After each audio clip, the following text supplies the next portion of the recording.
News Talk 98.9, the roar of Memphis. Tool Talk Radio with Joe and Allan. Welcome to Tool Talk Radio, coming to you from the Brown Refrigeration Studios. I'm Joe Thorderson with Thor's Hammer, Carpentry and Wood Turning. And I'm Allan Gilbert, the darkoakmedia.com. And I'm Maximilian, once again in the ether. You sound like you're in the ether. Turn his mic up. You can. Hey, we're on the road again. This is what you get with live radio. You can call or text us at the Big M Roofing and Remodeling Hotline at 901-683-0989. And, of course, we always invite you to go to the Tool Talk Radio Facebook page. Give us a like. Check out all the action over there, including the must-have item of the week, which I've already posted. It's one of the more practical ones, Allan. Not so... Nothing fancy about this one. Just very straightforward. Hey guys, so once again, like we said, we're on the road. We're here at Anime Blues Con. This is our wheelhouse, man. This is what we live for. We're geeking out, but It's always interesting when we have this dichotomy. We have our home improvement show, and we're surrounded by geeks and cosplayers and everybody that's in the geek realm. And we're here all weekend at the Renaissance Center downtown. It's going to be happening June, so it's June 10th through 12th, so Friday through Sunday. Allan, this is our wheelhouse, man. This is what we live for. Well, it's the great thing whenever you're driving down to an event and you see like a samurai and something that looks like a big blue fuzzy bunny walking next to each other. You're like, look, we're home. You don't even need GPS. You just follow in there's like a blast radius of cosplayers and people carrying really weird things and things like that. So if you've never been to a geek convention, this is a really great introduction. Anime Blues is the biggest convention in Memphis. They draw over 4,000 people. I wouldn't be surprised if they drew 5,000 this weekend, Allan. I was here yesterday. It was jam-packed, and I have to say, this the remodel they did here at the Renaissance Center is really beautiful. I haven't been in here for 2 years, and they've really changed the place, man. Well, that happens when you take advantage of a little downtime, get a little renovation done, a few things you just wanted to get done around the house. Mass kudos. They went and got it done. Well, in that vein, Allan, I was thinking about it. I was, because we haven't been able to go to Anime Blues Con since 2019, and I really missed it. I know all of us have really missed it. There was a big crowd of people who clearly were excited to be here, and it made me think, I think having, humans are social creatures, and I think we should make more of a priority of making the entertainment space in our homes functional and easy to use, and maybe, expanding on the space we would use to entertain, and try to make a point of hosting annual events. And they don't have to be Christmas and, Thanksgiving. In fact, I would say it might be more interesting to do something out of the box that's, a niche thing. So. Well, exactly. I would say leave the traditions alone. Right. However, let's pick something new. Let's get something going. Summer's easy because, we have 3 letters basically in the South that automatically says party. Yeah. You throw out BBQ and, everybody's kind of like, oh, yeah, what a great idea.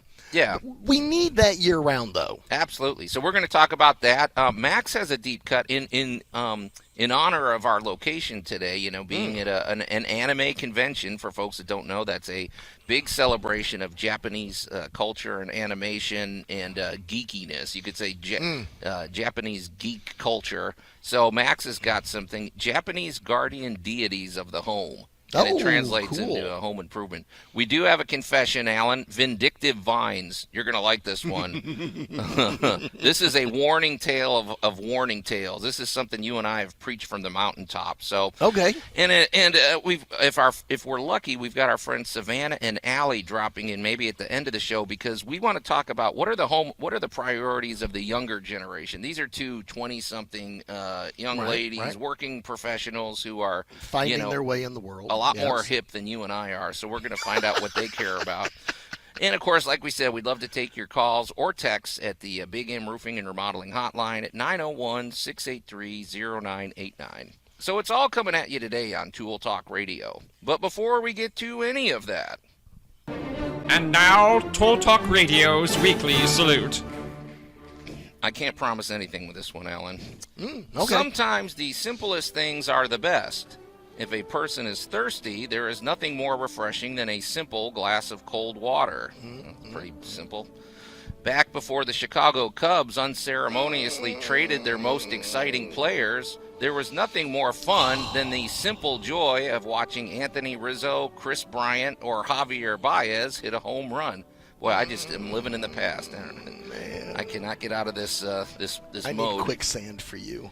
Really. When Max, the producer, was unable to obtain tickets for a sold-out concert at the Albuquerque University Football Stadium for his favorite bluegrass and heavy metal fusion group, Banjo Prison Riot,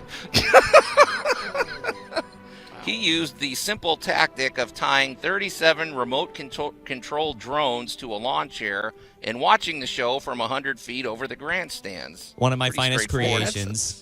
Yeah, Man, that's pretty awesome. can't argue with your approach there, Max. And, of course, on one noteworthy occasion, when Allan Gilbreth was still in kindergarten and attempting to foment an insurrection at his elementary school, Those were the days, man. in response to Principal Montague's draconian announcement that from now on their afternoon nap time was going to be shortened by 5 minutes, Allan had the simple idea to stage a protest rally and spent the next night making several dozen crayon-drawn signs to hand out to his classmates with such pithy slogans as, "You wouldn't like us when we're tired," or "Sleep is my constitutional right," and most popular of all, "Principal Montague is a poopy head." Unfortunately, however, the plan backfired spectacularly, primarily due to the lack of stick-to-itiveness among Allan's fellow protesters, who were easily bribed back to their classroom by the promise of chocolate chip cookies and grape juice. Worst of all, however, the faculty was so impressed by Allan's initiative, and even more so by the fact that he had spelled the word constitutional correctly, that they fast-tracked his advancement to the 3rd grade, where he now had homework every night, and ironically, no more classroom nap time. You know, you should have just kept your mouth shut, Allan. I don't know how many times we've warned you about this. Well, I'm still working on the death laser back then. So, All right. He was young and naive. Yes, more often than not, the simplest approach is usually the best. And this also holds true in the world of construction. For millennia, builders have relied on a simple item which has remained largely unchanged throughout that time. A simple item that, when stacked strategically, can form everything from a sturdy wall to a beautiful driveway. My friend, we give you bricks. Yeah. I don't know how much more basic we could get, Allan. I mean, bricks. Although, as we've seen throughout history, it's a simple item, but when you start working with them, I mean, they're still around. Cobblestone streets somehow are still here. They're annoying to drive over, but let's talk about bricks, Allan. Well, your very first building material was just basically, dirt. Yeah. That's basically it. I mean, it's we'll just start there. Mud. Then we started adding in some sticks, and basically we're like the Three Little Pigs. Yeah. We were building houses out of whatever we could build them out of, and define the word house. But about 7,000 years ago, someplace in Turkey, we began finding traces of brick production. Yeah. Actually, like a brickyard. Mm-hmm. And, pretty much in that climate and with that soil and that clay mixture in the soil, you made mud, you added something to it for strength like hay or straw, and you baked it in the sun and you stacked them up. Then there was your basic brick. What's interesting to me about that, Allan, is because, at some point somebody was looking at, mud, I guess. Yes. They said, okay, well, if you have mud, you can mix it into any shape you want, and then if you let it sit long enough, it'll dry, and then it hardens, basically. Mm-hmm. They understood that if you mix rocks, like you said, and hay. What's interesting to me is I would have to guess that it probably started by shaping some sort of house, or even if it's like, I don't know, I'm picturing like an igloo. You sort of just shape it into the shape you want. Well, then somebody got the nifty idea that, hey, if you make bricks, to me it's the difference between somebody making and it kind of reminds me of aluminum. Once it became readily available, they started mass producing it, making it in different shapes, and then you made things out of that. I don't know. It's the difference between custom making and then mass production, you could say. Once the brick came along, the everyday man could do something with, they could build something. Well, the one thing the human race has always been amazing at is it's utterly impossible until somebody does it. And then when somebody does it, then 500 other people show up the next week and do it better. Right. Cheaper, faster, quicker. So the idea of modular construction, which is what we're at with bricks. That's the word I was looking for, Allan. Modular, exactly. People moved around a lot, and the really nomadic peoples figured out amazing ideas with tents. Right. Well, but now you need something more permanent. You need something that's going to stand up to the weather. So you got cultures that were cutting coral and making big blocks of, basically limestone. You had other cultures that moved into the adobe, which was just, slapping mud over something until it hardened. Right. Then we get to when we discovered crushed limestone could be cooked. Okay, talk to me, because limestone seems like the key ingredient when I'm looking at this stuff. Well, a lot of it is because when you cook limestone, you're basically reactivating all of the chemical capabilities of it, and today we would recognize that mostly as concrete and cement. Right. But then we get into pottery.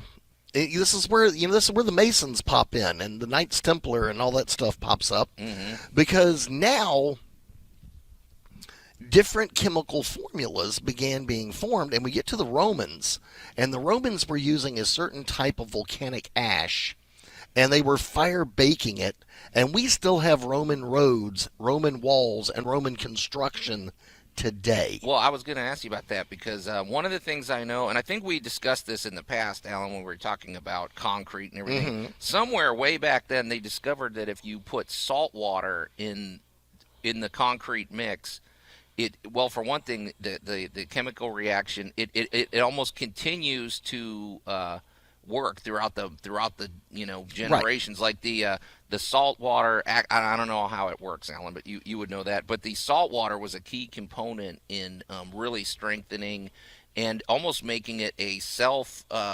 repeatable process where it just continues to harden, especially every time it gets wet and then the sun comes out and all that. So it's interesting, all the ways the brick has evolved, although its purpose has pretty much been unchanged for years. So it is designed to be the hard place. Yeah, honestly, it really is, because before you had to go get a big enough rock. Yeah, and now stack rocks, exactly. And we still have stone walls from thousands of years ago. But I'm going to flip into that. They figured out a mortar to hold the rocks together. Well, exactly. And bricks have this amazing characteristic of being whatever shape we wanted to make them, so they could fit together. Yeah.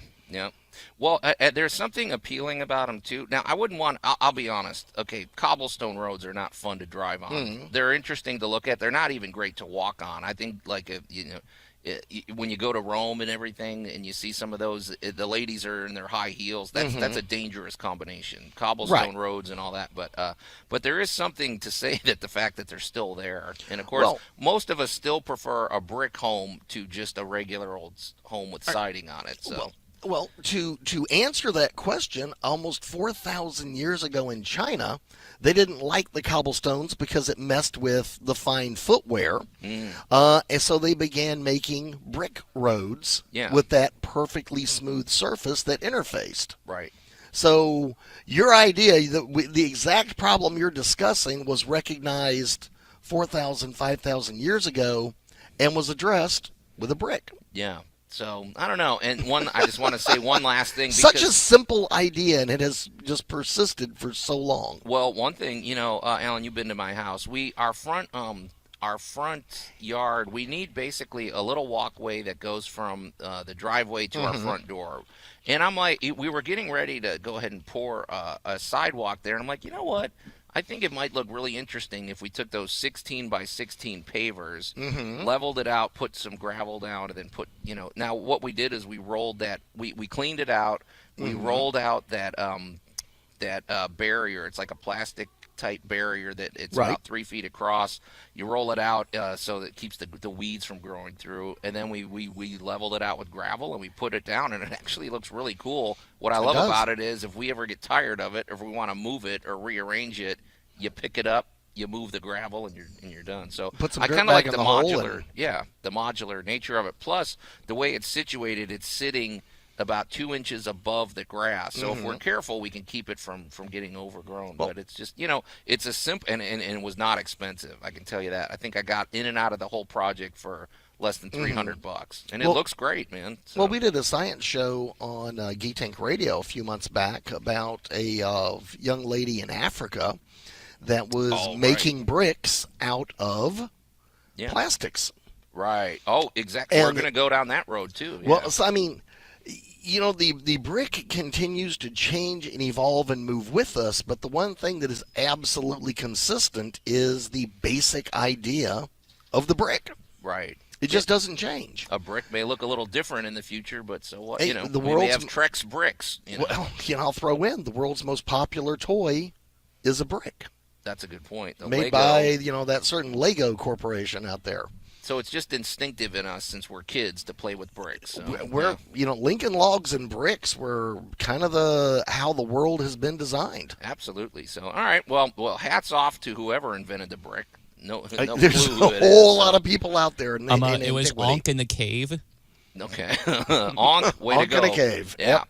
All right, hey, now I don't know how much this person deals with bricks. Maybe just a little bit to shim things up under the drainage pipe. But our good buddy Larry Brown with Brown Refrigeration, that's not really his game. He's more high tech. He's more about the air. The air quality in our home.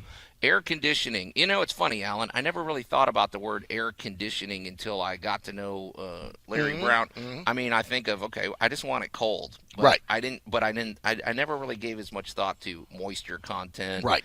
The way you're heating and air conditioning, really, it's a the way it actually works is absolutely fascinating. It is the lifeblood of and especially moving down south here where there's all this pollen and all this stuff just floating in the air. I don't really want to be breathing that 24 hours a day because the quality of your air is just as important as getting the temperature and the humidity right. So they do it all at Brown Refrigeration with their top-notch technicians. Their whole culture over there is outstanding, and then these Remy Halo systems. Cannot say enough good about those. Really revolutionary. They draw in the air. They blast out clean air with the power of the sun. Basically, the Remy Halo system's really interesting, folks. You should go Google it. You have this bulb inside your air ducts. That is, you definitely don't want to ever look at this thing. No, it is a very intense UVC. Yeah, but you can't see it, so it's cool. But it's basically doing the same job that the sun does, and it cleans. It sends out these cleaning particulates. Actually, it's light purple. Is it? Yeah, I've never looked at one. It's a light purple glow. Yeah. Okay, but it's cool. So, but just like we say with HVAC, the HVAC unit is is sort of the hub, the heart and soul of your home. So you want to have a good relationship with your HVAC company because you're going to be dealing with them. You want to keep things maintained, just like you would have a relationship with a good mechanic. You want to make sure you have somebody you can trust, and you can't get any better than the good people at Brown Refrigeration. So get in touch with them. You can call them directly at 901-362-1881 or go to their very easy-to-remember website, brownref.com. I've really grown to appreciate the brevity of their website. Now, have you ever asked somebody their email address and they're like, yeah, it's Bob _ such and such, blah, blah, blah, at blah, and it's like, I'm kind of a less is more person, especially when it's something like this. Anybody, if they're driving right now, I dare say they can remember the website address. Yes. So, I don't know. There's just something I appreciate about that. So definitely. Well, Allan, now the big trick is I would love to get Larry Brown over here. Wouldn't that be a riot? Get Larry Brown and Jay Hill and even Cindy Williams over here at Anime Blues something like that. This is hilarious. Cindy can help. Cindy could help organize people's cosplays, closets or whatever. Cindy would actually fit in great over here. Honestly, these people are very, they're all about organizing their collectibles. They've got all these components to their cosplays. They need Cindy Williams. They need room organization. But I think it'd be one day we're going to make it happen, and they better show up at the Memphis Comic and Fantasy Convention. That's all I can say. But yeah, hey folks, we're here all weekend. We're going to be at the Anime Blues Con at the Renaissance Center. Boy, is it beautiful over here! Come check it out. If nothing else, just come here and take a tour of this place. I gotta admit, it looks great. But we've got the promo booth. We've got our News Talk 98.9 The Roar promo booth right next to the Memphis Comic and Fantasy Convention promo booth, which this is really one of our biggest promotions of the year. So we'd love to meet you. Bring your kids. It's a lot of fun. We're gonna. This is Tool Talk Radio here at News Talk 98.9 The Roar Memphis. We're gonna take a quick break, and then we're going to do one of Max's deep cuts, Japanese guardian deities of the home. This will be interesting.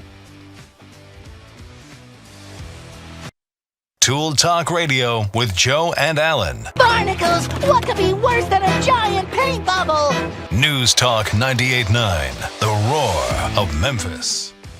Oh, just keep listening and you'll find out what's worse than a giant paint bubble. I thought barnacles were worse. Oh, yeah. Absolutely. And welcome back to Tool Talk Radio, coming to you from the Brown Refrigeration Studios. I'm Joe Thorderson with Thor's Hammer, Carpentry and Wood Turning, here with my buddy Allan Gilbreth from darkoakmedia.com, and our pal Max back at the studio, really. He's really getting comfortable being is this 2 or 3 weeks in a row we've been on the road? No, 2 weeks in a row. We'll get to that in a second. I bet he's sitting in your chair. Yeah. You can call or text us at the Big M Roofing and Remodeling Hotline at 901-683-0989. And we invite you to go to the Tool Talk Radio Facebook page, give us a like, check out all the action over there, including the must-have item of the week. I might even post some more video of the wildlife. I'm sure encountering a lot of wildlife these days. That's what, dude. You are just like the Critter Master these days. You are just little thingies just coming to visit you. Yeah, I might put that up there, but you need to. Yeah, you need to. I got news for you. That is a much bigger topic than you think it is. Okay, all right. Well, give me, we'll get to the break and I'll do that. So, just a reminder, if we sound a little different, it's because, personally me, I am bursting with excitement because we're back at Anime Blues Con. They haven't held an Anime Blues Con since 2019 because of COVID, obviously. But, actually, it's not fair to say. They did do a one-day event last year, but it really doesn't hold a candle to what they do here. No, this is the main event. Shortly, okay, it's all quiet, Allan. This is the hush, this is the calm before the storm. But shortly, when they open the doors, there are going to be literally thousands of people. They'll probably get 4,000 people through here today. You see people bracing the tables and everything ready for the onslaught. And really, this is the premiere. This is a big convention. This is a lot of fun. It celebrates anime and but really a lot of other genres. So if you're into Marvel things or Star Wars or Batman or anything, you're still going to find a home here. All are welcome here. And if you've never been to an event like this, the geek culture is some of the most interesting people, and really, honestly, hands down, some of the friendliest people. I'm always very proud of that fact. You get people of every age and every type of lifestyle, and they all come here and they get along and they have fun together. Which is, I wish culture was more like that. And you would be shocked at who you're gonna bump into while you're here. Of course, because you might run into your doctor. Yeah, you could run into that therapist. You could run into. That is the fun part of this. There is no strata that will not be represented at this convention. Yeah, it really is. It's a microcosm of what I wish culture was like all the time. Including a lot of our politicians. Just pointing out. Exactly. So, yeah, check it out. We're here at the Renaissance Center all weekend, and it's a lot of fun for your kids. I know, and boy, that vendor room was rocking yesterday. I got some great T-shirts. I got some great collectibles and some cool stuff from Attack on Titan, which, if you listen to Geek Tank Radio, you know what that is. So, but anyway, in that vein, Allan, Max has another one of his deep cuts. And now, a deep cut with Maximilian.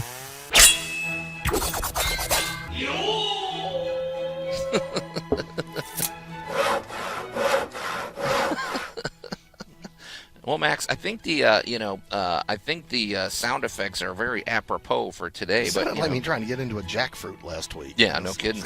So what do you got for us today, Max? So as you mentioned earlier, I have a segment that I like to call Japanese Protector Gods of the Home. Okay. And so sounds interesting. I'm going to start by using the Japanese term Yashikigami, which is the household god. And I kind of want to do a little bit of a exploration here, like a little bit of a deep dive about not only like where they're located and everything, but the origins of how these fellows came about. And so Yashikigami are a very widespread practice throughout Japan, and interestingly enough, they aren't enshrined in the home, but around the home, and or even towards like certain domestic, or even near mountain forests near the domestic residences, which is rather interesting. And then the reasons being for that kind of, they tie to the worship of ancestors in ancient times, and also to the agricultural gods that were kind of utilized during the harvest seasons. And so that's kind of where you get the origins of these Yashikigamis. So the ancestors were believed, the souls of the ancestors were believed to reside in the mountains when they passed away. And so originally there weren't necessarily shrines to offer worship to the Yashikigami. Rather, they believed that the ancestors or the souls would gather near ancient trees or rocks. They believed that they were drawn over there only when certain rituals were held. And it was only till later that they actually constructed small shrines in order to give worship to these Yashikigami, so to say. Huh. Now, when you're talking about worshiping their ancestor, I thought it was more along the lines of honoring their ancestors. Like in other words, like you don't really worship your great grandmother or anything, right? Am I wrong, Allan? These people provided guidance in their life, and thus continue to provide guidance. Right. It reminds me a little bit of the practice in that, what was that movie, that the Day of the Dead, where they're talking to their ancestors once a year or something like that. Is there anything like that, Max? It sounds like a similar kind of concept of just, hey, they may be gone, but we're still. Well, and I'm gonna actually tie this into home improvement pretty easily. Okay. Because a lot of times around the kami, which is the group of mythological creatures we're dealing with here, you also get into a lot of landscaping. Well, this seems like a natural the gardening and that kind of stuff, because there was an interface between the agricultural world and your city life. Yeah. Because grandma grew up on the farm, but you had to move to the city. Right. So your kami came with you to give you guidance and keep you moving forward. But that is where we got a lot into the big gardening. And of course, when England discovered the East, that's when we really got into the fabulous English gardens and the fabulous Asian gardens, and what we would consider the fine art of landscaping as we know it today actually has its roots with the house guardians or ancestors. That's interesting. Hey, Max, so when you say these, they have shrines or what do these things look like? What do you mean? They aren't necessarily like the big mega shrines that you would associate with like Shinto shrines, but like, it might be small or like simple wooden ones, or like even there are instances like back in times where it's like you would even carve like on the trees and everything, because like I said, like kami were believed to like gather there when they were worshipped, and so, or they even built temporary shrines out of straw, interestingly enough. Because they were temporary and everything. It's like you only really need them when the kami are there. Other than that, you can just kind of like take it down and call it a day. Well, you know what you reminded me of, Max? One thing I really enjoy when I go, and I see this, I wish I would see it more often, but sometimes when I go to look at a job for somebody, like if somebody says, I want you to build me a screened-in porch or something, we'll walk around and I might notice something. I'm like, oh, that's a nice, Japanese maple you have right there. Mm-hmm. And they go, oh yeah, my my grandfather and I planted that before he passed away or something, and that's the tree we always think of him when we, or this is something I built, 30 years ago with my, before my son when he was little or whatever. And I like the notion of having items that have significance around the house or a plant or something. And I think that Japanese culture, they're really big into that, aren't they, Max? They are. Even down to the tools that they are used in everything. Like, this doesn't necessarily have to do with the Yashikigami segment, but it's kind of notable. I learned this from my Japanese philosophy professor. He talked about how the reverence and respect that the Japanese people have towards the tools that they use, because they help provide for their needs. And so, like, they deserve a certain level of respect. You're not just going to, like, boom, toss them in your toolbox, like, all right, I'm done with this. It's even down to, like, placing your tools away with a certain level of intentionality and respect. Yeah, it's funny you mention that, Max, because I know you want to visit Japan. It's your goal to get there. I would love to be, if I visited Japan, I would love to go visit some workshops and see what the way they've got the tools laid out. It's probably going to it's probably going to make me feel guilty, looking at my garage and everything now. But I like the notion of everything is in its place. I like the word reverence that you use, Max, because it is, Well, one of our axioms has always been, you take care of your tools and your tools will take care of you. Yeah. And you get into any specialist of whether, regardless of culture, you get in any specialist and they have their favorite tools. Oh, yeah. And often specifically designed to accomplish a certain job. Mm-hmm. Now, to tie it back into the kami, they actually set up the garden of big time with possibly a water feature so that you could relax at home. You would set up, and the big reverence for your own garden. Mm-hmm. And this is just like anybody that has their own favorite, personally, I'm a big gardener.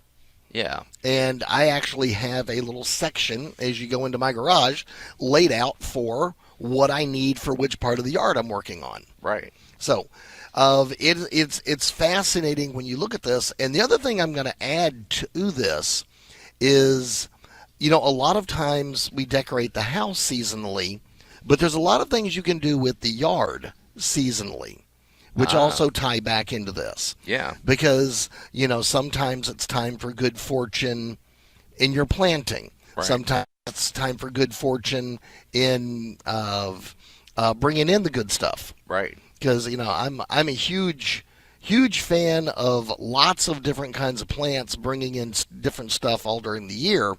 And that kind of tied into the seasons as these people practiced around the kami. Yeah, pretty cool, Max. I mean, literally, the worship of the Yashikigami do revolve around the spring and autumn time because they are harvest time. Because they're believed that the kami descended upon the rice fields and everything. So bring us a good harvest and everything. So the Yashikigami, the time of worship literally revolves around that sort of ancient custom, and literally revolves, like as Allan said, around the desire to harvest.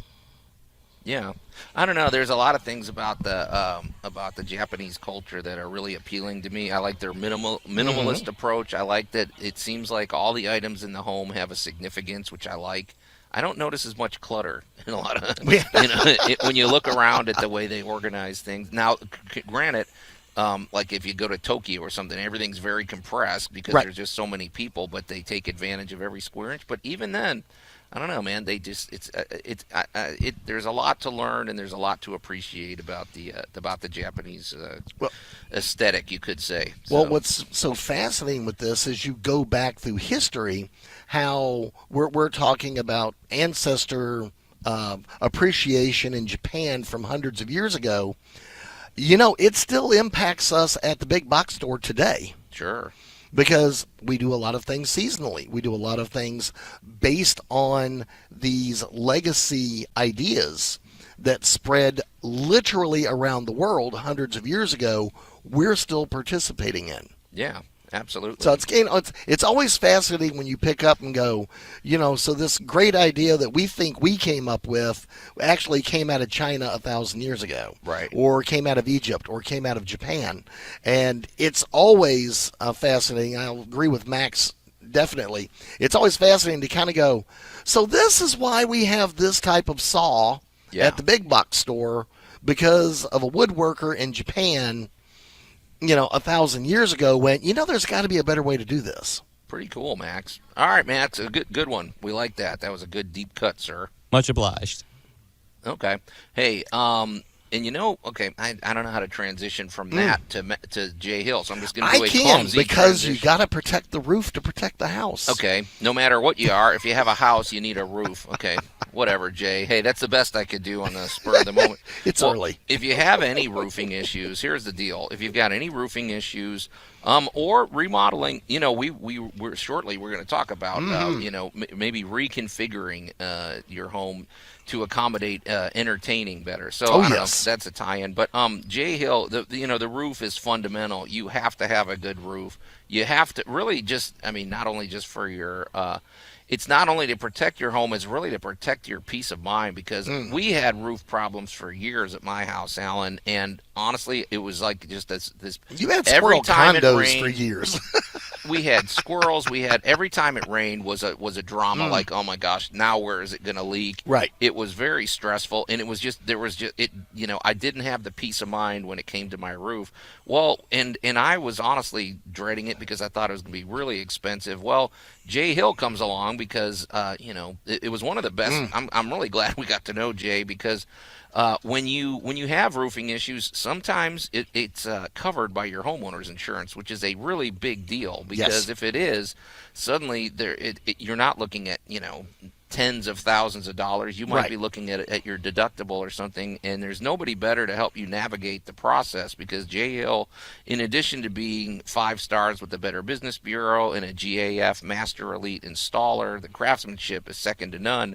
However, he's also a former insurance agent, and all of us, you've had your roof replaced with Jay Hill. Our buddy Brandon Olmstead has had his roof replaced. I've given his name out many times. I've referred jobs to him, so I know he's got many satisfied customers that are friends of ours, and we just love working with Jay. He's a lot of fun, and he helps you through that complicated process, which really it's like a free advocate coming to your aid, which how can you say no to that? So if you have any issues with your roof, it's really almost a no-brainer. Just get in touch with Jay, and he will definitely help you through this process. And it's a free consultation, so there's no reason not to call. There's nothing like watching them talk insurance. Yeah, that's Allan's thing. It's its own language. So it is, really is. And it'll probably happen a lot faster than you think, too, because it happened that way for all of us. It's not one of these, well, we'll call you in 3 months or something. Right. He's gonna get moving. So get in touch with Jay. You can call him directly at 901-484-5645, or go to bigmroofingandremodeling.com. Not quite as brief as brownref.com, but you can remember it, bigmroofingandremodeling.com. So, all right, hey Max, I don't know. I think I might call. I'm trying to decide if we want to pull up our segment, or if we want to just get to our must-have item. Well, I'm just going to introduce the segment. If it carries over, then great. But I wanted to. We're here at Anime Blues, Allan, and it occurred to me that one thing, we haven't been here in 3 years, and I was here yesterday. You weren't here. You missed opening day. Brandon was here, and honestly, there was a level of enthusiasm and an energy and a camaraderie that was sort of elevated, because so many people were really excited about being back. And it occurred to me, we're social creatures. Like, we really crave interacting with, or we should. It's healthy for us to, do that. And I was thinking maybe your home, you should make more of a priority of having entertainment space as a part of, instead of having that fancy dining room, maybe convert it into a room that it's easy to pull out the folding chairs and the tables. And it doesn't have to be Thanksgiving or Christmas. You could have, in May 1st, we have, our annual Star Trek, blah, blah, whatever it might be, or our annual knitting club, or our annual something, because, man, there's just something about getting together and having that space functional and easy to use, and it's just good for the psyche, man. So. Well, I'm gonna dive in on that and actually pick up that ball and run with it for a second. I knew you would. It was kind of a softball. It is. It's kind of like a little softball pitch, but for a long time, the entertainment portion of the house or at least a shared entertainment space among the neighbors was a very, very common thing. And then we kind of got away from that. Right. And then we kind of wound up in this of almost military barracks-like idea of a house. And the house had a dining room and a living room and a powder room and a this room and a that room and a this room and a that room. And they just took this beautiful open space and chopped it up. Right. And, I'm actually going to blame a geek game a little bit here. I'm going to do a weird tie-in for you. Okay. I think since the advent of role-playing games, board games, big-time stuff, whether it was Monopoly or whether it was Dungeons and Dragons, we suddenly had reasons to have 5, 6, 7 people over for an extended period of time in a room. And that stuffy old formal dining room doesn't really work for that. And I'm going to pick on you because you made some lifestyle changes in your house. Yeah, how'd that work out for you? Well, one of the best things we've ever done, Alan. And I wouldn't. This could be used as entertainment space, but if you're new to Tool Talk Radio, we had a dining room that was full. We had a giant table. It was one of these where you could seat about 8 people around it. If you put the middle leaf in, you could seat like 12 people. Right. It was a beautiful table. We never used it. Never used the dining room. It was too full. We're like, why do we have this? And it was such a nice table that you didn't want to just get rid of it. Well, eventually we did. But you didn't use it. We're like and I think I even donated. So some deserving family got a beautiful table, and it changed our whole life. My wife changed it into. We changed it into a combination room. We have all my kids are artists, so we displayed their artwork really nicely. My wife is a personal trainer, and she teaches yoga. So she basically has this open space where right next to it is a sunroom that looks out into our. We have a nice big backyard. Right. So now people can come over and they get trained. It's not a big crowded noisy gym. It's an area that is very unique, and if we want whatever we want to use it for, it's a matter of bringing in in some card tables, bringing in whatever, and we use that space more. We use it literally every day now. When before we just walked through it and never used it. Yeah. I'm going to pick on our buddy Brandon Olmsted for a moment. Yeah, because Brandon is a perpetual and chronic entertainer. Yeah. He is always having a Brandon dinner is night. not guilty of that. He is not guilty of skimping on feeding the friends. Yeah.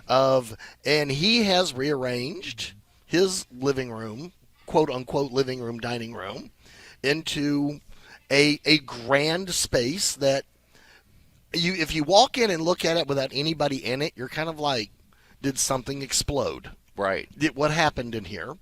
However, when you see them all together, you kind of go, oh, and that's where you put Bob, and this is where you prop this one, and this is where. So, he has designed this entertainment space to fit exactly how he wants it to come together. Well, and I would say one other thing. I think what else is important is you should schedule. I don't want to say schedule, but honestly, you almost have to these days. If you have a scheduled thing that, okay, every September we get together for such and such. Like I know our buddy Cliff, who's a big geek. They got together, the SCA guys, and had basically a medieval drinking party at their house, which evolved into its own convention. It's turned into a convention. But I think those things are really important. Game night. I know a lot of women. Some women are into card games. Just get together. It's really good It's really just good for your psyche. And if it's well organized, it doesn't have to be a big drama to get it set up. You just pull out the chairs. You get it. So make it functional. And that is, I think, the takeaway to this. Yeah. Whatever the drama is that you're putting yourself through to do something, solve the drama. Keep doing the fun thing. Yeah, absolutely. So, we're doing the fun thing over here at Anime Blues Con this weekend. Over at we're at the Renaissance Center. It's going to be going on, today and tomorrow, and it's a lot of fun. We hope you'll stop by. Hour 1 of Tool Talk Radio is in the can, but never fear, we're coming back with Hour 2 and our bad homeowner confession line. All right.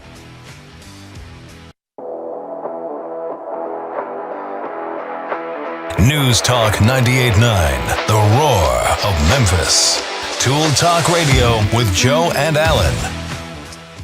Welcome to Hour 2 of Tool Talk Radio, coming to you from the Brown Refrigeration Studios. I'm Joe Thorderson with Thor's Hammer, Carpentry and Wood Turning, here with my buddy Allan Gilbreth from darkoakmedia.com, and our pal Max back at the studio. You can call or text us at the Big M Roofing and Remodeling Hotline at 901-683-0989, and we invite you to go to the Tool Talk Radio Facebook page, give us a like, check out all the action over there, including I've already posted the must-have item of the week, and I guess, Allan, shortly I'll be posting some video from my encounter. Mm-hmm. It wasn't a critter war. It's more of a discussion. It's just a critter encounter. We're going to unpack it, but it is a war. I'll explain why it's a war. Okay, we're going to call this Chickens in Suburbia. We're going to get to that later in the show because it's becoming more mainstream. I remember a day where nobody would even think of having chickens in their yard, you know, and all of a sudden, even hipsters and yes. You know, I know Brandon's neighbors have them. They yes. wake them up every day. So we're going to talk about that. But like I say, we invite you to go to the Tool Talk Radio Facebook page. And among other things, if you miss any of our past shows, it's a great resource because Allan links all of our past shows there.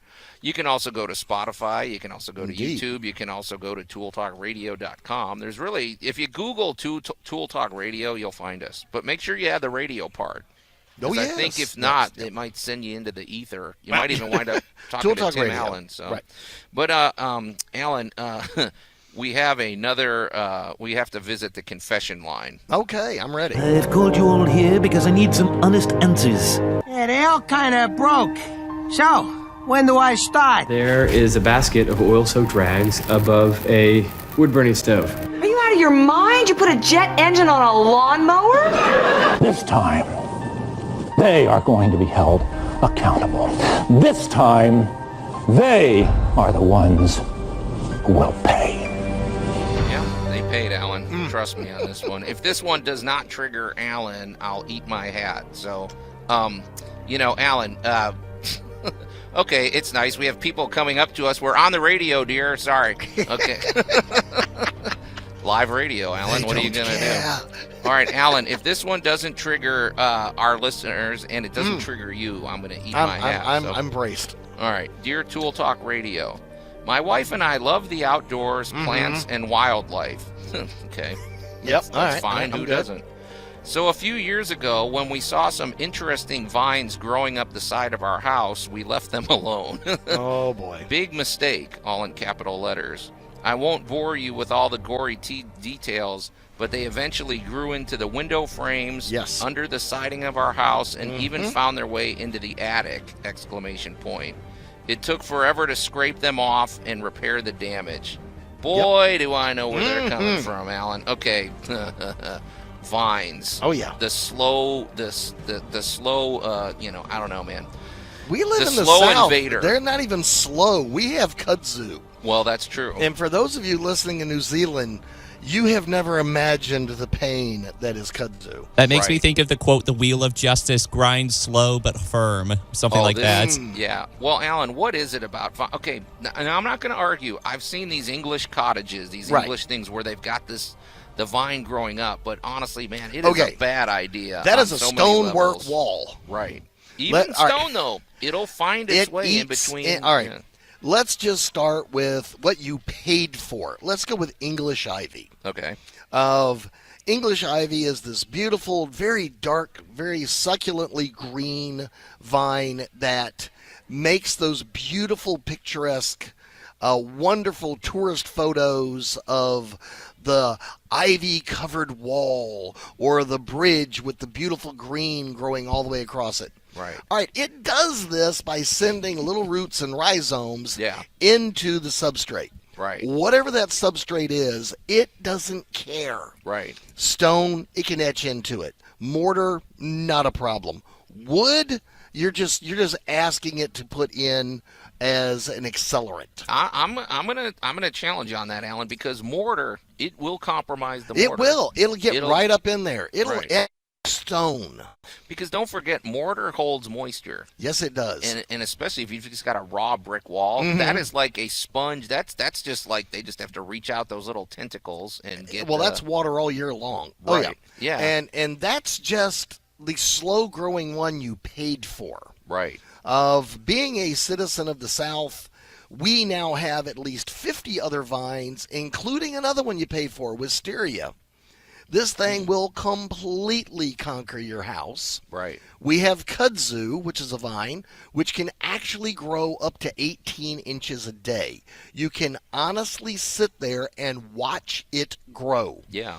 It will take over. If you've ever driven through the South and had trees just draped in this green mat, that is kudzu. Yeah, I never saw anything like that. I moved here from San Diego, and I It's saw this whole new kudzu down thing, in isn't it? Mississippi, and it was insane. Yeah. So, but Alan, it's the other thing is, now the worst one is you could have a member of the poison ivy family I was growing about to on your say house. I'm very allergic to poison ivy. And we're going to talk about your first convention when you decided to clean up your yard for the first time in 5 years. Oh, well, let's not get massacred you. I may tell that story shortly, but Alan, the thing is, okay, the ivy, the little, it has these little gripper, these little things. Those things are really hard to get off, man. Yes. I have tried, even you can scrape it. You can you never really get rid of them. There's a sticky they actually etch into the substrate that they're growing on, whether it is stone, mortar, trees, wood, your house, your siding.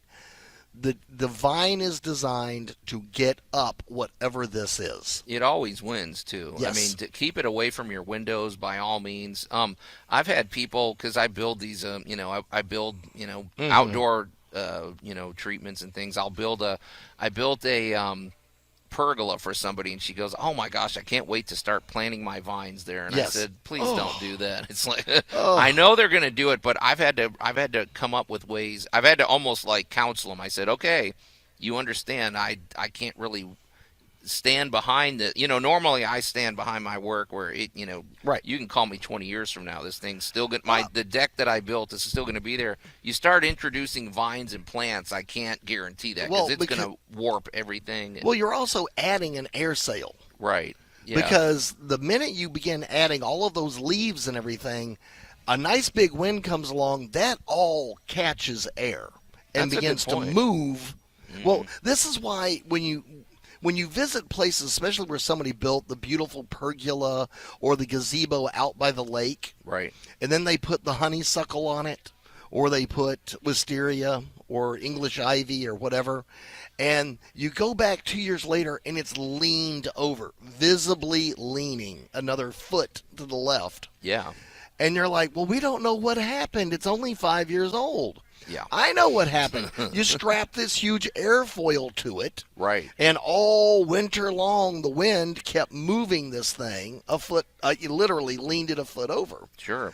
So vines, they're beautiful, but vines really have to be fought with and contained. Yeah. And they don't want to be contained. And as long as we're piling on, they also said it found its way into the siding, which creates all sorts of issues because, for one thing, you've got something that's supposed to be tight and keeping water and air out, and all of a sudden you've just given a big opening to any number of creatures that might want to take advantage of that breach. Every ant on the planet has now opened a sunroom nursery under your siding. Right. I have even seen wisteria blooming inside of an attic.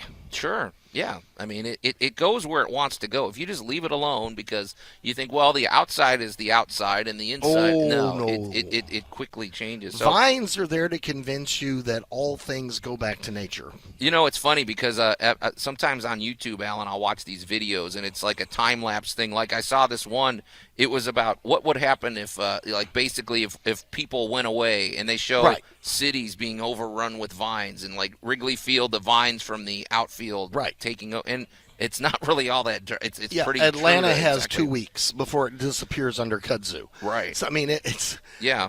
Well, I mean, honestly, it's actually one of these bizarre things. I actually attended an agricultural conference like 30 years ago, and got to meet one of the guys that planted kudzu all over Mississippi.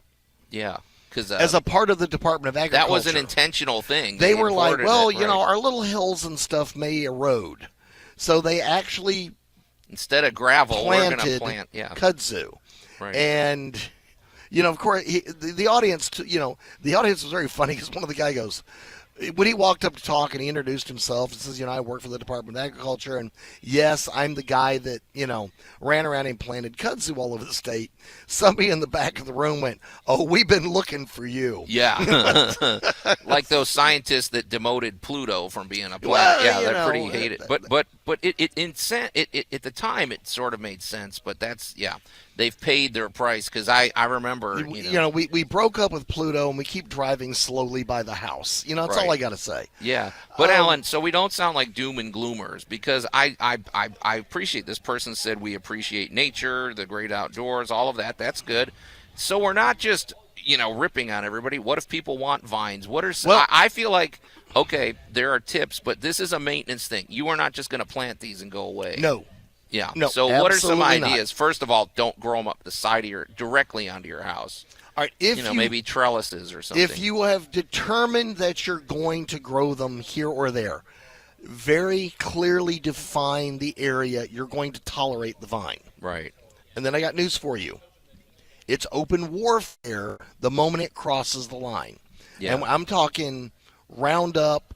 We're talking whatever it takes to keep it within its boundaries. Yeah. Because a vine is designed to do one thing, and that is go crazy. How crazy can a vine go? Have you ever heard of a strangler fig? No. All right, a strangler fig is actually a vine that grows up another tree, takes it over, constricts to the point where it crushes the other tree and becomes a tree itself. You know what it reminds me of, Allan? A vine reminds me of nature's way of drawing everything into the earth. Kind of like the tentacles from the Sarlacc pit when they pull in Boba Fett. It's like, okay, we're going to get you into the ground, and so that's why it's so invasive. So I'm a guy that loves grapes. I have a lot of grape arbors. I think if you're going to design something specifically to be vine covered, then by all means do so. So if you want a vine covered pergola, then you really need to think about what is the direction of the sun, how is this vine going to grow, and how to reinforce the pergola to withstand the added. And I always bring up air pressure because you're going to cover a structure that was very aerodynamic with something that is not. I'm glad you mentioned that, Allan, because I got to be honest, I don't always consider that part of it. It's putting added weight and it's catching the wind, because especially if you live somewhere and it's where holding it's windy. water. Yeah, it's holding water.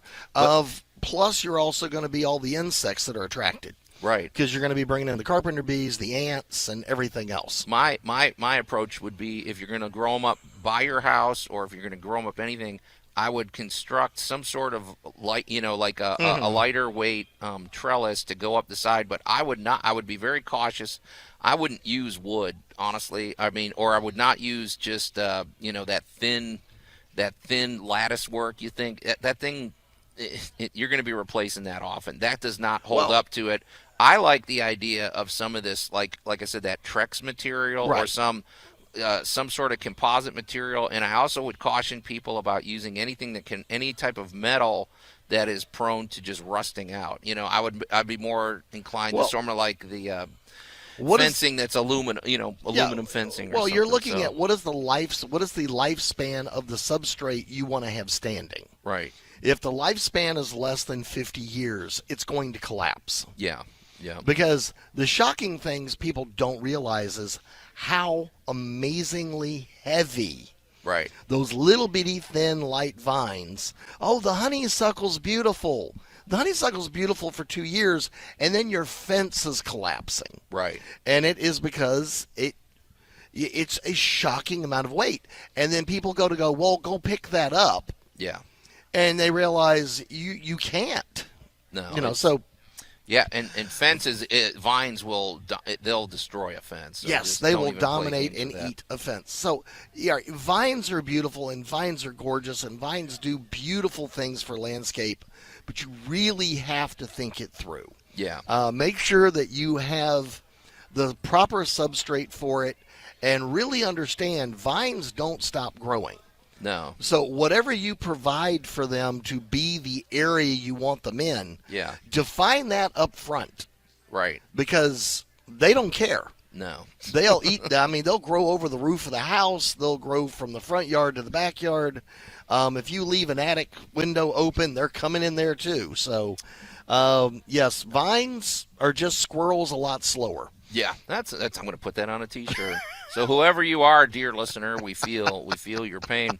Hey, Allan, our buddy Brandon Olmsted just sat down. You couldn't wait to get here, sir, huh? I mean, is his mic on? Well, I'm on now. I am now. Max, is his mic levels okay? It sounds a little hot, but whatever. My mic's, even with Allan's, is where Ditch told me to put it. It's like it's live radio. You get what you want. You get what you get. What you get. Yeah. Brandon, what do you think, man?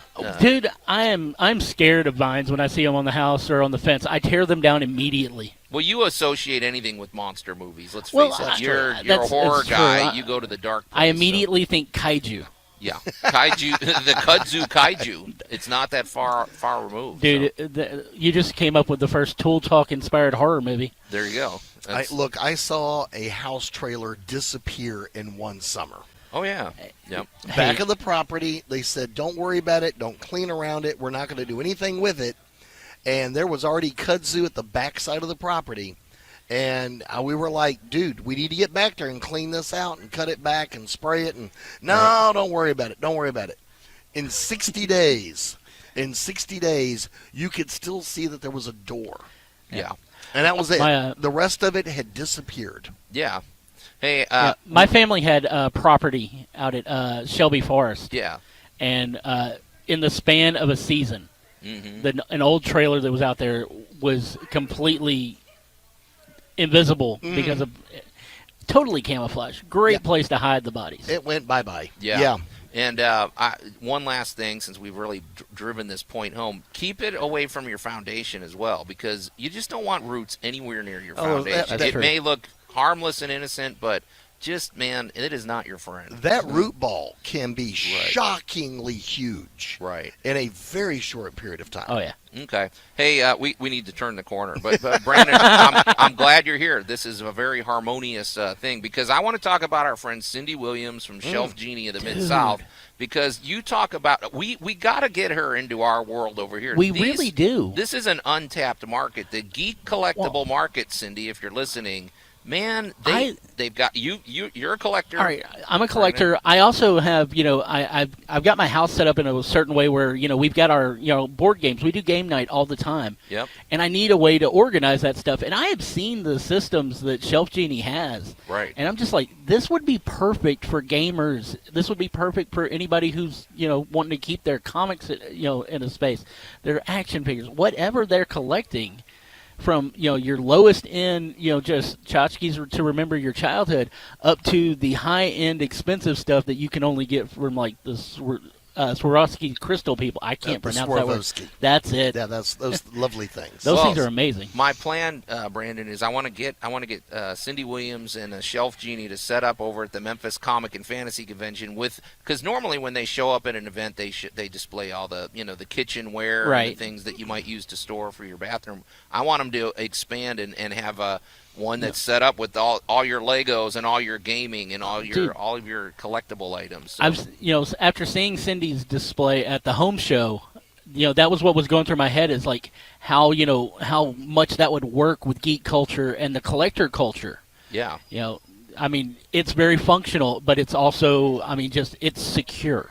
Exactly. Which that's important when you're collecting. So, Cindy, that's your call to action. We are going to bring you into our world, and you're going to see the benefits. But anyway, if you're not a geek, or if you have a kitchen, which everybody has a kitchen, or a bathroom, or if you've got that hallway closet, or if you've just got that space that is just cluttered and it's not being utilized correctly, man, Shelf Genie of the Mid-South, they have these custom full extension glide out systems, so that now your kitchen cabinets and your bathroom cabinets and all of your cabinet space, you can take advantage of every square inch. Everything is accessible, and sometimes it's not only about maximizing the square footage. It's all about because you can't bend over. You've got a bad knee or something, so you have mobility issues and things like that. So, Allan, you might have a robotic hip.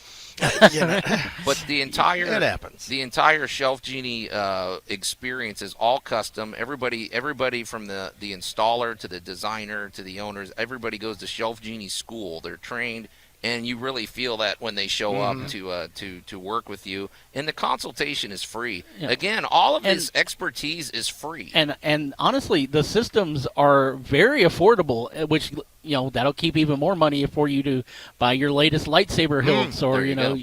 Well, and the other thing, Brandon, is if you're a realtor or if you're, this is a home improvement that really does improve the value of your home. So it's money you're investing, and you get it back, because I've heard realtors talk about, you've got that in your kitchen, you've got a Shelf Genie system. Okay, well, we just bumped up the the asking price here, so it's great. They're guaranteed for life as well. So get in touch with Shelf Genie. You can call them directly at 901-422-8225 or go to shelfgenie.com/Mid-South Memphis and make sure you tell them you heard about it here on Tool Talk Radio.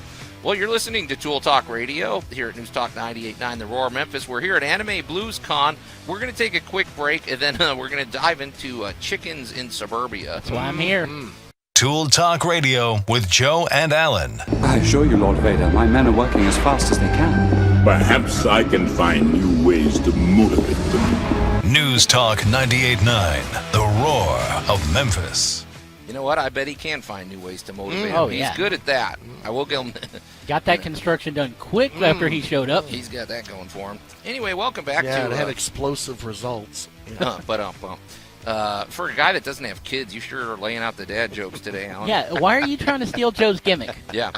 Anyway, welcome back to Tool Talk Radio, coming to you from the Brown Refrigeration Studios. I'm Joe Thorderson with Thor's Hammer, Carpentry and Wood Turning, here with my buddy Allan Gilbreth from DarkOakMedia.com, and the early riser, Brandon Olmstead from Geek Tank Radio.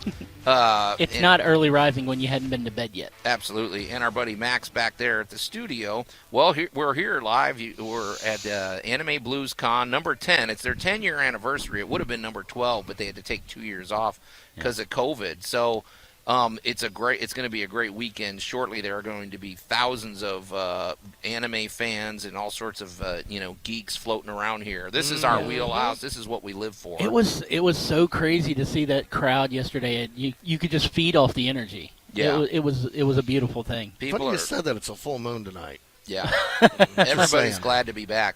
But in the meantime, you can call or text us at the Big M Roofing and Remodeling Hotline at 901-683-0989. And we invite you to do that any day of the week. That's how we can get that's how we get some of our good material. So call or text. You can send pictures. If you've done something really stupid, too, we love these confession lines. Yeah. Let's face it. We get a lot of mileage, and I honestly think we're doing a public service. Absolutely. The homes we just saved from our Vine discussion. Oh, boy.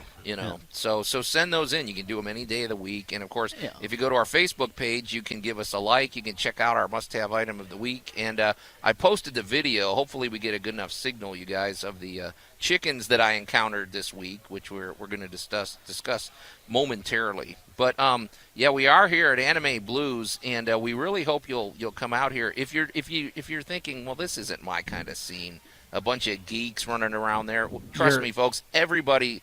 You go to a convention, you're going to be hooked. I don't care who you are. I'm going to say that you're completely wrong if you think this isn't your scene. I just saw a Vietnam veteran and his wife come through with Anime Blues tags.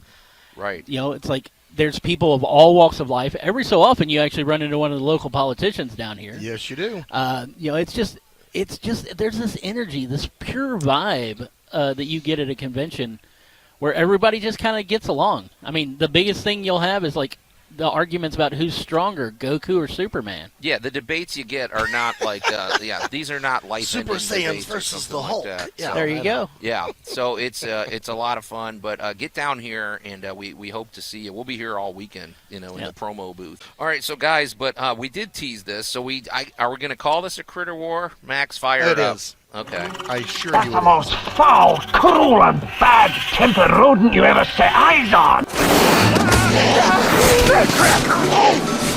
I just wanted to hug. Oh, rats in the kitchen, just like that delightful movie I taped in the theater. I honestly, some of those sounds are not unlike what you hear in the gaming room when it gets out of hand in a Dungeons & Dragons tournament. Dude. The clawing, the invectives. So, yeah. It kind of reminds me of what goes on whenever they have a Mario Kart tournament. Yeah. You kind of have to apologize to your friends afterwards. Yeah. Well, Brandon, it's great that you're here to weigh in on this because this is something you live with on a day-to-day basis. Yes, sir. Okay. So basically, if you've listened to Geek Tank if you've listened to Tool Talk for the last, I don't know, what has it been, Alan? It's going like three or 4 months. I've been on a major job. Which I'm happy to do because this is a really a nice person to work for. She just keeps creating these really cool projects. I built a screened-in porch. Now I'm working on this massive wall. And she has among other things, between all the animals she's also got pet chickens. I guess her daughter is a big animal lover. And now the other day I was out there, and they normally when I'm working they keep the chickens in their pen, but they let them. They're normally free-range chickens, and they roam around the yard. And it's just I was noticing some of the some of the things that are issues if you have pet chickens or something. But Brandon, chickens in suburbia is a thing now, and you've got neighbors that have chickens. Right? I have. Well, we don't know who the chickens actually belong to. They could really just be wild roaming chickens for all I know at this point. But yeah, there are, just randomly you'll find, a handful of chickens, just kind of walking down the street, coming into the yards, trying to fight with the, the pets there. Okay. We've got a lot of chickens and we got stray cats, and you would think that the cats would run the chickens off, but it is completely the other way around. Oh no. I've seen how vicious these things can be. I'm trying to post the video up on Tool Talk Radio. Hopefully it'll get there because I took video of these chickens. Right now, I don't want to besmirch the chicken population, but am I wrong? They don't seem real smart. You are dead wrong. They didn't strike me as intelligent, honestly. You look at them, and I just see this dead, vacant look. Nope. We'll talk to me. You are looking at a cunning carnivore sizing you up and moving you into position. So chickens are carnivores. Yes. Chickens are omnivores, aren't they? Yes. What does that mean? They'll eat anything. They'll eat anything. Are they cannibals? They will eat other chickens. Yes. Oh, they're pretty rotten. Really? Yeah. They're rough, man. Just like your stinger music, foul. Yeah, well, I'm growing to hate chicken because I always think of chicken as the healthier option between red meat and. Well, it is when you're eating it, but it might eat you. All right, let's go with poultry is easy. Yeah, they're small, they grow fast, they're a great source of protein, and are rapidly becoming the #1 source of protein in the world. Okay. All right. Now, chickens are also gregarious. They live in little family groups. Yeah. A few hens, the kids, a rooster or two. Right. And what people don't understand is that rooster will take on a hawk for his family. Oh, okay. Now I can respect that. Okay. So I mean, you don't mess with the family. Yeah. Okay. And it's like the mafia. Any kid that grew up on a farm had a rooster they were terrified of. I've heard the rooster because story. the chicken will run you back into the house. I have a rooster in my neighborhood I am terrified of that has been in my backyard, and you don't go out there. No. Okay, Alan, here's the practical question though. Do you have to have I'm not really up on chickens. So, do you have to have a rooster and chickens in order to get eggs? Let's be as delicate as I can. A rooster is not necessary to get eggs. Because the rooster's a the one rooster that's is necessary to get chicks. Okay, gotcha. All right, you do not need roosters to produce eggs. Okay. So, but here is what has begun to happen. As areas like Miami, Florida, and a lot of other suburban cities, like, Memphis, as I look at Brandon. All right, Miami has such a chicken explosion of feral chickens. They now actually have the chicken squad, whose entire job is to do nothing but run around and catch wild chickens loose in the city. We did a story on that a few years ago on Geek Tank about El Chickenista, the one that was like the rabid chicken that was like terrorizing everybody. Florida now is being overrun in many other areas. Yeah. It's not, chickens are now becoming an invasive species. Okay. Right. Because left on their own, they're very good parents.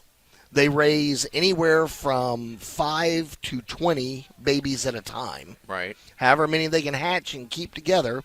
Chickens grow fast. And again, as we've said, they can be carnivorous, they can be vegetarians, they can be omnivorous. They will eat whatever food source is available, including human food. So they're very good at living in suburbia. So don't take a nap near the chicken pen. Well, I mean, but you leave your Egg McMuffin out there, your Egg McMuffin is gone. Oh, I don't doubt that. They are opportunistic. You're from Chicago. You're used to getting mugged by a pigeon for French fries. Yeah, the pigeons and then seagulls when I was in San Diego. Seagulls. All right. Chickens are even more have a bigger advantage in the fact that they're on the ground with us. Okay. They got those talons too. I'm sorry, I'm having nightmares I'm having nightmares from Galveston with the seagulls. Oh yeah. Well, I mean, when you watch the Nemo and the seagull looked up and all of them began doing the mine. That was a person that grew up near seagulls. Okay. So whoever animated that knew what was going on. Well, chickens are far more aggressive.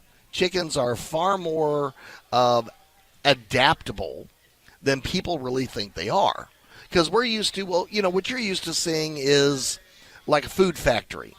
And it's all leghorn chickens, which is just one particular type of chicken. Well, there are literally hundreds of different varieties, from Indonesian jungle fowl to Brahmas. Well, this video that I posted, Alan, you'll see one of them is really interesting. It's like a fluffy white. It's not it's like almost like a I don't know what. It's an interesting coat. Giant but then cotton ball. Yeah. Then there's one that's just, I hate to say, it's just weird looking and kind of freaky. And then there's your normal chickens. But honestly, they're cute when they're chicks, but they grow. I don't know. They're weird looking to me, man. I don't think they're an attractive bird like an eagle or an owl or something. They can be. There are certain varieties that are absolutely beautiful. You just get the feeling that Joe's favorite chicken is the McNugget. Yes, yes. Well, here's what I was going to ask you guys, though. Okay, this customer, Becky, she does. I will give her this. She is never. She always has more eggs than she can handle. Everybody gets, and they're always a wide variety. There's like red, green, orange, white, all these different colored eggs. They're always fresh. What other benefit is there to having a chicken? Because to be honest, the mess. I will say this. I'll try to be delicate.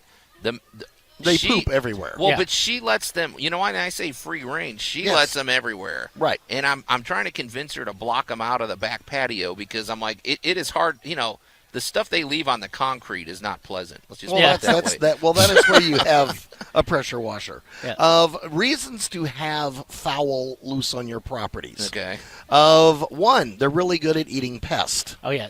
So the Japanese beetles, the grubs, the ticks, all of the any little crawly thing that is smaller than a chicken is liable to get eaten by a chicken. Okay. So they are excellent at that. And the chicken droppings are very high in phosphorus and very good for your garden. Oh. Okay. They make excellent, almost ready-to-use fertilizer. Can they be trained to go in the garden? That would be nice if you could. Well, you can actually. There is actually I will have to tell you can actually herd them. Okay. So if you wanted to bring the chickens out to the soybean field to get rid of the thingies eating all your soybeans, they can be taught to go to a certain area when signaled. Okay. So they will follow you.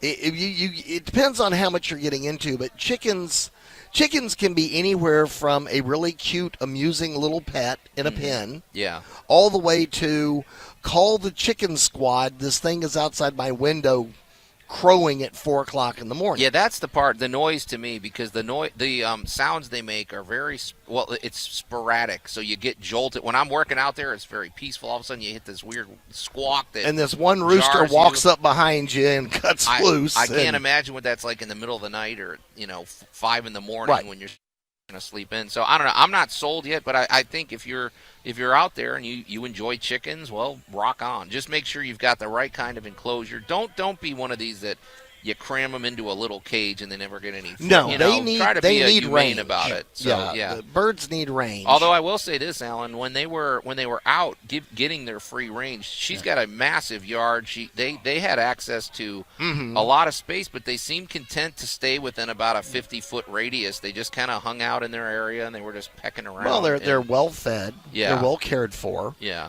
Where I get on the soapbox is when we get into feral chickens. Right. They're just loose. Yeah. And of several properties I've worked on over the years, somebody used to live there. They used to have birds. They had guinea fowl or pigeons or whatever. And, now it's an abandoned barn.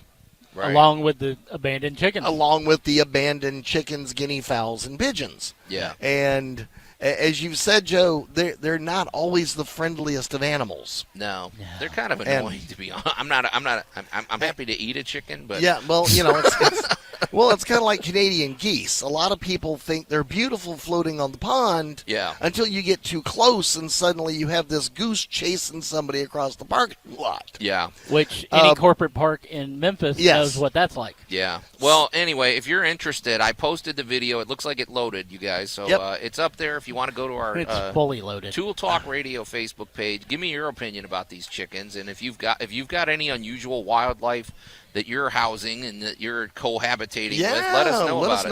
Send us pictures. But Alan, let's shift gears because we still have more to get to before we get out of here. Before we get to our must-have item of the week, tell us what's cooking with darkoakmedia.com. As if drinking game, Brandon. If he doesn't mention Scott J. Carroll, take a. Well, you just did, so now I got to take a shot. Yeah. All right, what's going on? With actually, he'll be here in a little while. Yeah. Actually, the big hits for the last few weeks have been you two guys. Okay. So Geek Tank Radio and Tool Talk Radio have been performing extremely well at tooltalkradio.com and geektankradio.com and YouTube. It's because you've been bragging on everyone else. We had to up our game. I mean, we're professionals. We're veterans. So all these young bucks. So you're picking up new listeners around the world. Which I love going and looking at the "Where did you come from" list, and you're like, Belarus. Wow, that's so cool. But Scotland, hey, ooh, Scotland. Hello, guys. Yeah. New Zealand is a big one. I always UK love has been kind of hot here lately. I always love when we get listeners from New Zealand or Australia. It's always great. Yeah. Well, and of course, a we'd love to huge hear shout from out to our Dominican Republic friends. Yep. Right. Got a lot of guys down there listening to us. Yeah. So it's been awesome. So what I need someone in Tokyo to start listening to us religiously, because if I want to visit Japan right now, I have to have a chaperone. That would be true. They put that in. You have to have a chaperone of someone who lives there. So it's like Well, you and Max will definitely need.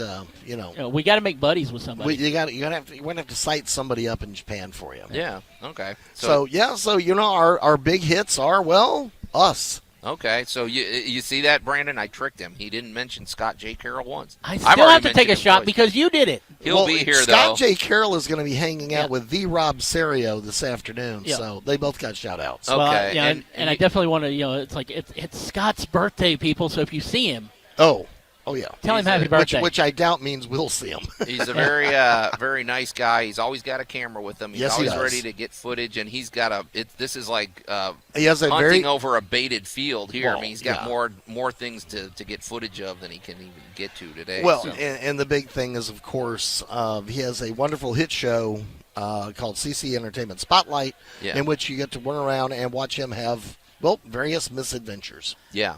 So that's a nice way of putting it. So go to darkoakmedia.com, and if you're a content creator, you may want to get in touch with Allan. Absolutely. Who knows? You might wind up on the wind up on Roku television. You could be Allan's next walking calamity. Yeah, you could. Absolutely. Hey, and then real quick, I just want to mention, too, that if you need a deck or a patio cover or a screened-in porch or a pergola or anything that you promise not to plant vines next to, give me a call at 901-921-7105. And if you've got chickens or something, that makes the job even more interesting. Maybe we'll post video of the project as we go. But that's my thing. I like to work on outdoor projects and unique woodworking projects. So you can, again, go to 901-921-7105 or go to my website, thorshomes.com. All right, Max, we've got a must-have item of the week. It behooves us to mention. I didn't bring it in, Brandon. This is as straightforward as you can get because I'm not going to carry it around here in the convention center. Right. But Allan, I'm just going to tell us what we've got this week. Our must-have item of the week is a portable fan. Oh yeah, dude. It's like, okay, that's a big deal. A fan. Oh yeah, yeah. Well, here's the thing I've really come to notice because, especially working outside, and honestly, you don't even have to be working outside. If you're working in the kitchen, if you're working under a cabinet, if you're changing a pipe in your kitchen, man, it does not take long to get overheated. And honestly, a simple little fan, and especially now they've got battery-powered fans, they've got rechargeable battery-powered fans. No. Since the advent of the USB chargeable fan, little battery pack, I saw one of these really cool ones that look like a little necklace. I've seen those. Yep. This Hangs weekend. around, Yeah. got two little fans blow up underneath your chin. Mm-hmm. All right, all right. I saw that and I was kind of like, oh, geez, chintzy, right? Right. Oh no, put this thing on. It is like carrying around a little miniature hurricane. Yes. Those things can actually throw some air. Well, Allan, I feel like there's got to be science involved in this because, okay, here's the thing. Because I work, every day, and I in the winter it's not an issue, but I get overheated pretty easily. Right. If I don't have a fan, because I've gotten so accustomed to having one, I notice it, man. And it's like it drains my energy. It's like if I get hot, I'm less productive. And it's such a simple thing to throw in your truck or to just take the time while you're setting out all the tools to do the work, even if you're painting. Now, if you're painting, don't point the fan at the paint. Things that generate point dust. It at you. Right. Yeah. Right. Well, also because it'll dry the paint, the roller out and everything. But man, the other thing I've got a high-powered fan, and the benefit of that is I use that when I'm outdoors, and it keeps the bugs off you too. But it helps. Yeah.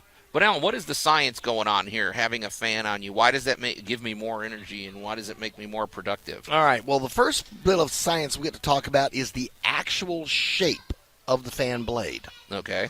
That has, by tiny, tiny little bits over the last 20 years, improved drastically to the point where we have gone from remote control airplanes to military drones. That's true. These drones have some power. So, but it is all about and we're talking microns of changes to the actual shape of the fan blade. Yeah. And so that moves the tiny improvements there have just drastically changed what a fan can do. Yeah. The next one is moving air is honestly, I hate to say the explanation is that simple, but it's moving. What that means is it's taking air that has less moisture than you and pushing it across you. Well, that's true because the fan dries you out and everything. And, in the heat, just like we always say about your house, water is the enemy. Yeah. Where you get hot is when your body can't cool. Okay. And that's what it's there to do. All right, man. Well, there you go. So we get geeky even when we're talking about fans. But, hey, guys, Tool Talk Radio is almost in the can. But we want you to stay tuned here on News Talk 98.9 The Roar Memphis, because coming up next we got the Real Deal Racing Report. We got the Motor Mouths with Bud and Ditch. Then Geek Tank Radio, we're going to be back on the air here at noon, live here at Anime Blues Con down at the Renaissance Center. It's a lot of fun. You could not have had better weather. So weather is not a factor. It's going to be great. We hope we'll see you here. But it's time to get out of here. So on behalf of my buddy Allan Gilbreth and our buddy Max behind the glass back at the studio and Brandon Olmstead, I'm Joe Thorderson. Thanks for listening to Tool Talk Radio, and we'll see you next week.